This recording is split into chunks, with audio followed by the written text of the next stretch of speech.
in their daily experience, we will find that this is a very sensitive issue, and probably it's considered to be very daring to talk about these issues of, concerning women in Saudi Arabia. But I think we cannot talk about the women's situation or the women question outside the social web of the power structure and social relation with the Saudi societies. It is the very nature of the socio-culture fabric that plays a decisive role in deciding the type and the scope and dimensions of women's experience, whether in work or education. Unlike Western societies, the women's question in Saudi Arabia has never been an independent epistemological issue. And unlike some other Arab countries like Tunisia or Egypt or Lebanon, the women question in the Saudi society is a very recent issue of intellectual discussion and academic debate. For generations, the suppression of women and women considered to be inferior to men were taken for granted by both men and women as a social taboo. It wasn't until the middle of the 80s that the women question provoked strong reaction among different social groups, and that was due to the changing role of women. Because many couldn't really tolerate a new wave of social change and a new image of Saudi women. In this context, we think that the nature of gender relations in Saudi Arabia as a reflection of power relations and social relations requires, upon examining it, a step beyond the gender tendency in gender studies of limiting the focus on the male vis-a-vis the female dichotomy. It's been the question, however, in what way, if we are saying that the woman image is changing and woman is taking a different role, in what way the social change affecting the daily experience of Saudi woman? Is it changing her traditional role? Is it influencing her social status? Education and employment are considered by many scholars to be major variables of social change of women's position in the society. They are also considered to be a clear-cut indications of women emancipation. It has been argued that education and work are major keys for changing the traditional role of women and for social economic empowerment of her status. But the limited influence of these two factors in the third world in general and in Saudi Arabia in particular makes it question why education and employment in the Saudi society is not really changing the social status of women. Although the mass public education of girls officially began in Saudi Arabia in 1960, the statistics show that the illiteracy rate among Saudi female has declined from 89% in the 70s to 14%, this is an official number though, to 14% in the 90s. I would estimate that it's 25%, it's not 14, but it, yeah. The same thing could be said about women participating in the labor market. The rate of working women has increased tremendously. However, their participation as part of the labor force is extremely limited to the areas of education, like teachers, medicine, doctors, social work, fine arts, like artists, and or writers, poets, and small projects of private business. It is important to be aware, however, that in spite of this fabulous achievement, from 89% to let's say 14 or 25%, Saudi women are still experiencing subordinate position in many aspects of their lives. I think what has played a decisive role in preventing education and employment from being a motivational source of empowerment for changing the secondary status of Saudi women is the type of approaches to the women questions. In what way women questions are tackled in Saudi Arabia. Therefore, identifying the main approaches of the women question in the Saudi society is worth attempting. in order to speculate the main forces involved in limiting the impact of education and work experience. For this purpose, I'm proposing here that there are three approaches existing now in Saudi Arabia, and women question is dealt with through these approaches. The first one is the traditional approach. The second one is the Western approach, and here when I'm saying there is a Western approach to the Saudi woman question, it doesn't mean that, you know, the value system of the West. What I mean that in particular the economic dependency relations that is affecting the woman's situation in Saudi Arabia. And the third approach that is playing also a role in deciding how the traditional role of Saudi woman is changing is what I call, between two brackets, Saudi feminist. And it's not I don't want you to think of a preconception of Western feminist. It's completely different type of feminism exists there, where, you know, females anyway are consisting or women are consisting a special female empire, and I will go through that in more details later on. Now I'll talk about the traditional approach. A basic value assumption of this approach is laid out in its traditional definition of women as sex objects with a high biological instinct and as a weak creatures with a low level of mental reasoning and a shaky will of self-discipline. It is presented by a dual views of women as both passive, vulnerable, and sacred. As mothers, sisters, and wives, they are very sacred, they are very passive, they are very vulnerable. But as an abstract image of female, they are considered to be devilish, cynical, potential, has the capacity to seduce men and to disrupt the moral purity, the social moral purity, or the moral purity of the society. It is this particular vision of women which gives this approach a conclusive significance for deciding what type of roles Saudi women are allowed to play in their society and what type of education and employment are they to have access to. Here we will see that this approach is specifying, for example, the goal of educating women and limiting these goals in two goals. Like, the goal is to teach them how to be good wives first and how to be good mothers second. So that's the way the whole issue of education is channeled. Women are educated not to obtain or to get a better life or equal life, etc. No, just to be good wives and good mothers. That's through this approach. That's the way education is presented. But, however, in spite of this traditional approach to the women question, figures are proving that the products of girls' education is leading to the expansion of female higher education. It is 19% of female students who graduate high school proceed to university, as opposed to only 7.1% of male high school graduates.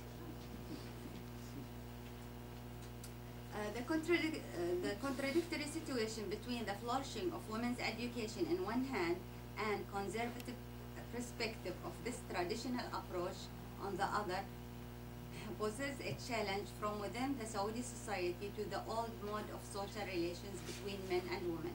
It creates a confrontation not to be faced without recognition of the changing role of women as a material reality of social change in the contemporary Saudi Arabia.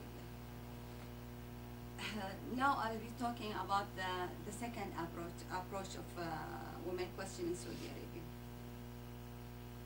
Although, as we know, many scholars have developed a social interest to study the socio-economic development of Saudi society in the light of its dependency relations with the capitalist West, especially after oil discovery, I think little attention has been given to examine the effect of this relation on the woman status and in the woman position in the society. In our opinion, the social position of Saudi women has been affected by the Saudi-Western relations. This is represented by the retreat of old modes of production, both peasantry and pastoral. Women historically were integrated, and this is, it shows really the picture before oil. Women historically were integrated part of the labor force of these old modes of production, where females and males participated hand in hand collectively in the production process. And this is, you know, it's a complete different situation now, and where they shared a more open, relaxed relation free from gender segregations. Actually, in a field study, in a field research titled "Social Change and Women Position in the Peasantry Mode of Production, Southern Saudi Arabia," which I have conducted myself. That was after the mid of the 80s. I lived and witnessed women. Most of them did not wear the veil and were engaged in daily field work as a substantial force of the labor unit of the area. And the irony that while I was doing the research, coming from, you know, the urban areas, I was wearing the veil, I was covering my face, and I was interviewing those peasants who were walking freely without having to wear veils or anything. Oh, this is what, and I didn't want to start. I want to make it the surprise. But anyway, that's me with the veil, and that's one of the ladies. Though she covered her face, actually not from the picture from the sun, but I was able to get other pictures where it shows other women. Yeah, this is one of them, and they wear this traditional dress. Most of the dresses are, you know, like peasant, and they wear these hats like, you know, in Mexico.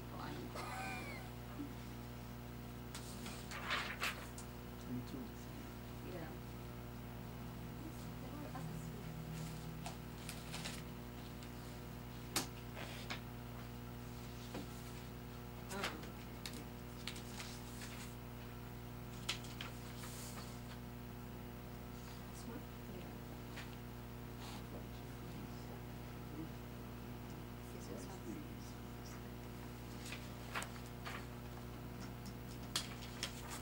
This is the first time I've seen a Saudi woman with a hat. Yeah, exactly. Yeah, actually, you know, this type of images are really blacked out, you know. What you see usually is woman veiled, you know, that's the official image or the stereotype image of the Saudi woman. But I think, you know, as Hatoon explained, that Saudi Arabia is a very huge country, and it consists like of 4 provinces, and each province historically it has its own mode of production, its own cultural values, etc. And they are quite different. It depends, you know, on the locations and the way they used to make living. They had to move more freely, physically. Women also, not only men. Like, you know, it's well known that Saudi women in the nomadic areas, for example, drive cars, which is not allowed at all in the cities, because nomadic women, they put the herds and they, you know, like they drive these Hiluxes around in the desert, and this is an image I think few people knew about it. Okay. Are these models, these women? Not the. No, but this one This here. one in Yes. particular. It's actually it was the picture that Hatoon showed first. It was pictures I took on, you know, just on the spot. But this one, I think it was done by one of the Saudi artists who wanted to show the style of life, and it was more articulated than sophisticated than. Anyway, that living and work experience in southern Saudi Arabia and in other nomadic and peasant areas in Saudi Arabia is now almost entirely disappearing, and that's probably less than 10 years from the social scene of the Saudi society. It wasn't, of course, a natural environmental storm that hit the rural and nomadic areas, drawing women back from field work to the household. It is merely an oil storm in its dependency relations with the capitalist West, which made all these modes of production disappear, so women had to go back and be confined to the house. And this is the ironic, it is very ironic that though this Western capitalist approach or pattern that enters Saudi Arabia has managed to interfere in the economic development, it didn't dare to initiate any social concept of its value system concerning the woman question of political participation or liberation or gender equality. It failed to offer Saudi women any alternative for their relegated position in the society and for their lost jobs through that old modes of production. For in spite of the successful attempt of this approach to introduce some of the capitalist concepts, consuming concepts, for changing the traditional outlook of the Saudi woman, it didn't really change their demands or their look to themselves. And in spite of the widespread of this Western style of living among especially the upper and middle class Saudi, this approach, Western approach in general, as a value system, was and still is in a disputed position. Of course, it's it's well known that there is a conflict, and people of Saudi Arabia are not really accepting the Western style if it is introduced to them as the alternative. So there must be an alternative from within the society. I'll be talking now about the Saudi feminist approach, and as I said, it's don't take it literally. While Western women have developed a feminist consciousness and organizations to ensure that they are treated equally to men and to get a better equality of life, Saudi women are experiencing by de facto a feminist phenomena. It's not organizations or consciousness, which is neither related to the Western concept of feminism nor to the forefront of the Arab women's movement for emancipation. What I call here Saudi feminism, or the Saudi feminist approach to the women question, is a very particular, peculiar type of feminism.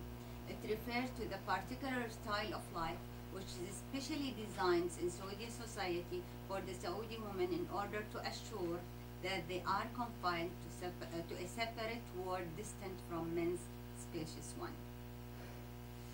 Needless to say, feminism as a concept of emancipation within the Western social movement is congruent with the predominant features of the traditional approach to the woman question, where it is persistent source of conflict and hostility. Yet, embracing of the basic process, which is education and employment, leading eventually to emancipation, has resulted in creating both a feminist awareness and a feminist body. In order to acquaint ourselves with the specific nature of the Saudi feminist approach, it is important, however, to be aware that both feminist awareness and feminist body in Saudi society have not yet achieved a fully fledged status to be capable of initiating any feminist movement. Instead, this feminist flame is a channel to coincide with the Saudi model of transformation as related to the woman question by implementation of a mixture of traditional approach and its own version of Western capitalist approach. The following examples that I'm going to give here are typical forms of of boundaries of the Saudi woman's experience. In 1960, segregated schools for girls were established. In 1970s, college and women's sections in the university were introduced. Because of the scarcity of qualified instructors of this higher level of education, some classes for women were taught by men, but only through closed circuit TV. In 1980s, the first women's bank opened as women's branches. Before that time, women could not enter any bank. This was followed by appearance of various women's branches in some ministries, such as the Ministry of Health, of Planning, and of Social Welfare. Separate offices with special entrances in the main buildings of some of the newspapers and magazines have recently been provided for women journalists. Certain days of the week are specified for women to visit some of the public libraries where the including the university's libraries, where the attendance of the library will be only women as well. The private sector as well is following the same pattern of creating an isolated female empire. The implementation of this is typified in some of the following examples.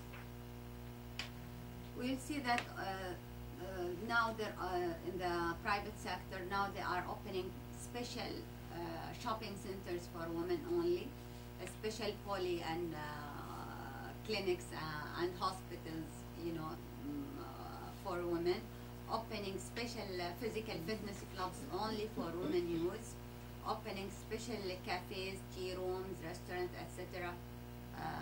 For women only also.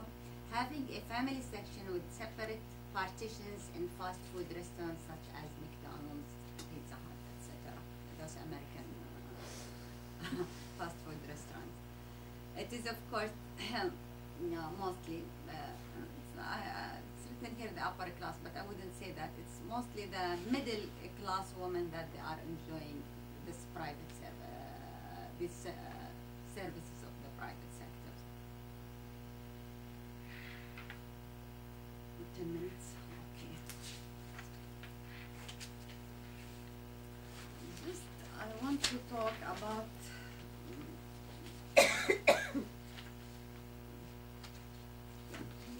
there is a particular virtue, however, in having this feminist approach applied to the personal level of women's experience in Saudi society. It allows women a relatively free margin for physical mobility, for sisterhood affection, and for intellectual inspiration.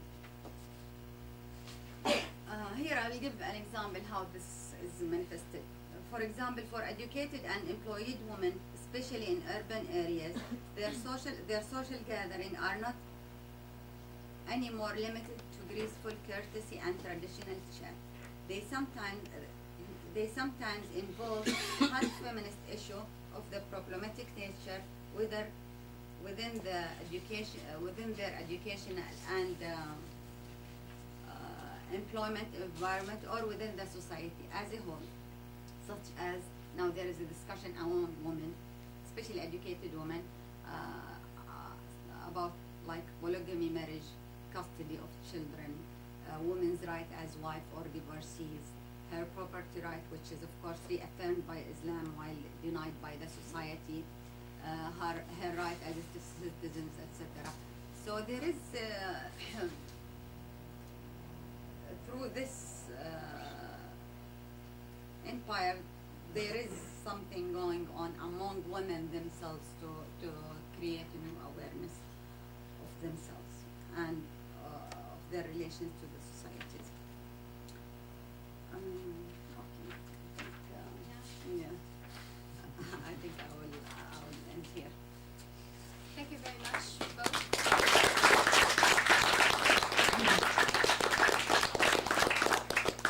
Thank you for an insightful, informative, fascinating talks. I hope, like me, some of the stereotypes have been dispelled for you as well. And I have satisfied some of my curiosity already because I bombarded our speakers with many questions. So I would like to open the floor for any questions or comments. Of the troops, to a greatest extent, is made unseen by the society. But even though during the war, I think, I don't know if most of you probably read in the newspaper, there was a woman demonstration trying to asking or demanding for women to drive. But I would say that that was limited number of women, and it wasn't, of course, their movement or their demonstration wasn't recognized. I don't know if Hatoon would like to comment on the subject. But no, it's not only the war. I mean, the satellites is bringing the whole world in our bedrooms. I mean, it's not anymore that you know, we need really external motivations, but how to deal with the internal situation. That's the question. Yeah, may I make a comment on that?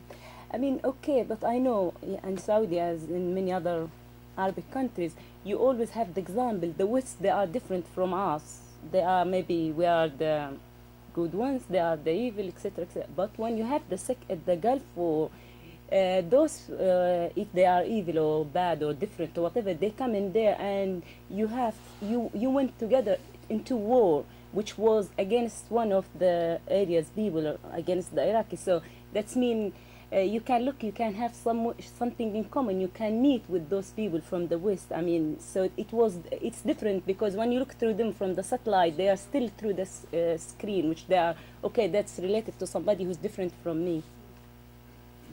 So do you mean that that would set them as an example? No, not an example, but that will open a new channel of contact and a new way how to look at them. I mean, the West or whatever, they are not completely different, and they are not maybe completely evil. But you forget something, that their presence also is associated, that, you know, with you accept this presence itself. I mean, when we're talking about contact or whatsoever, or even if they are coming to defend or Saudi Arabia, etc., we're still, how much is this accepted by the society? Thank you. Yes.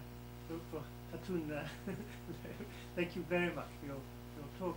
I wondered if it would be worth adding some examples from Southern Arabia, from where, apart from the Queen of Sheba, whom I'm afraid I don't really believe in, we have evidence of three aspects of women's life. One is the so-called Hirudulan listen, which are the lists of the wives, foreign wives, married by Manayan merchants when they were out of South Arabia, and they're listed, and we know of women from all over Arabia and Palestine and Syria and so on there. In Rebun, in southern Yemen, the Russians have recently discovered a temple where the priestess was actually in charge of the conjugal relations between a man and his wife, and that we have inscriptions by men confessing their sins, that they've irritated their wives and made them angry, and been given punishments by the priestess. And and the third example actually is not from Southern Arabia, but from the Hasiatic inscriptions in the northeast of Saudi Arabia, where we have North Arabian inscriptions written in the South Arabian script, and there you have genealogies where which are through the female line. So it's Fulana bint Fulana bint Fulana bint Fulana, and so on. The one other thing, just to comfort you with the Assyrians, of course all our evidence comes from the Assyrians, and they would say that they'd won, wouldn't they? Thank you. thank you for your contribution. I'm aware that there are a lot to say about women's role in other parts of Arabia and in different periods. It's just that I was and in addition to that, Southern Arabia is, I think, a great area of to search, and the women participation there is very immense and very present, except for the participation in ruling, except in that stage, but especially religiously and social. And if you're aware of Noura's work, a colleague of us in Kingside University has just finished her PhD in studying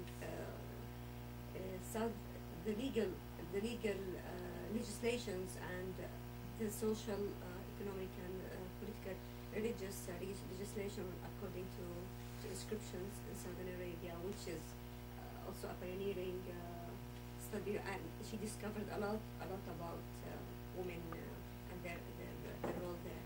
And as for the genealogies of the Hasiatic inscriptions, they actually raise this issue of matrilineal society, which we find in a certain extent in Madain Saleh as well, in some of the inscriptions that we have like 3 or 4 inscriptions that where we have the genealogy goes back to women, I mean, especially the mother, at least to the second generation, which could mean that there was a previous matrilineal society, or that it was, or matriarchal society, or that it was just a special situation, a particular situation. Yes, thank you. Eugene? I'd like to thank both of our speakers for presenting sort of new takes on women in Arabia and saying things that in many ways were shocking. The thing in Hatoon's talk that I was caught by was the reference to Manat and Uzza and Lat. Mm-hmm. I mean, I've only come across them with reference to the controversy surrounding the satanic verses, and the only source that I've heard of about them is Tabari. And I was wondering whether, in fact, there is more evidence about the cult of these goddesses, or the role that they played in society, or the rejection of them, the deliberate rejection of them with the rise of Islam. Is there more to be said about the goddesses? Yeah, these goddesses were all mentioned in Quran, first of all. So Arabs were, especially the Arabic accounts of early Islamic period, referred to them and tried to identify them as part of the exegesis of Quran. So there is an account about them, but not in a detailed way, not in a way that we know what their exact role was. But we know, for example, that this deity was worshipped by this tribe and that tribe, and that her sanctuary was here and there. It was just recently in the last century, and this century, that when these deities were found also, it was found that they were also worshipped by other by tribes in Arabia, or by other states and kingdoms, or at least we have different references than the Arabic sources. We have inscriptions that written by their own people, dedicating certain offers or certain whatever to this deities and that one. As for Manat is mentioned intensively in Madain Saleh. So it seems that she was local in that area. During the Nabatean period, we don't see her, we don't find her elsewhere as dominant as there. As for Allat, it is known that she was in Huram. She has a very important temple there. Syrian Hawran. Yeah, Syrian Huram. Basra. In Basra and Sia, she has a temple in Sia, which is one of the small villages in Huram. And there she's known that she's the goddess, the mother goddess. Al-Uzza, found in Petra, and there is